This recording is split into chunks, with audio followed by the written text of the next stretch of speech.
Alam mo kasi, maski umayag ako dahil kailangan natin ng pera. Marami tayong mga nagsunugan, hingi ng tulong, makakatulong. Hindi ko ho hininto kasi kailangan ng pera sa isabong ng gobyerno. I make it public now.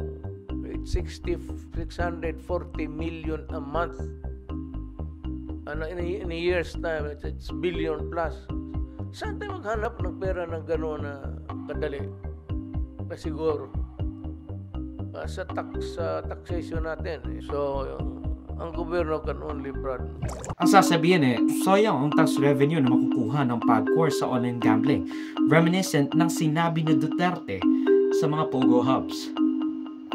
And sinasabi na ng iba, tignan mo nangyari sa mga Pogo Hubs. Ginawa nating legal. Tinaksan natin. Tapos ano mangyayari? Diba? Naging pugad lang sila ng mas marami pang krimen. Unbeknownst to us, hitherto undreamt of. Though the problem with the Pogos were the human traffickings and scams they've been doing. And of course, the adverse effect ng gambling sa society natin. But that's beyond the scope of this video, although it is a very large part of it all. Ang problema kasi sa online gambling ngayon ay dalawa. Yes, dalawa lang. Number one, easily accessible sila with the integration ng mga e-wallets or super apps tulad ng GCash, making the casino in the same place as the ATM. Kumaga, wala na akong pera, sige, 100 lang naman ang dito, entry dito, sige na nga, ATM, kuha ko 100. 200 man na para mas marami. Ayan. Kasi nga accessible sa tao. Mababa yung bar of entry. 100 pesos. Tingnan mo yung ate ko. Kasi nasa Saudi Arabia siya. Tapos, ang kinukuha niya or humihingi siya sa akin ng authentication code.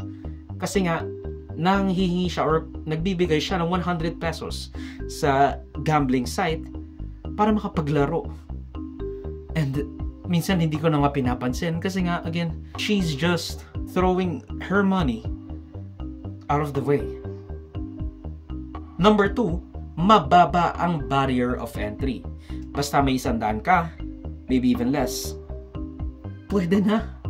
Ayun ang sinasabi natin, easily accessible kasi nga, nasa isang platform lang sila, hindi ka na pwedeng lumabas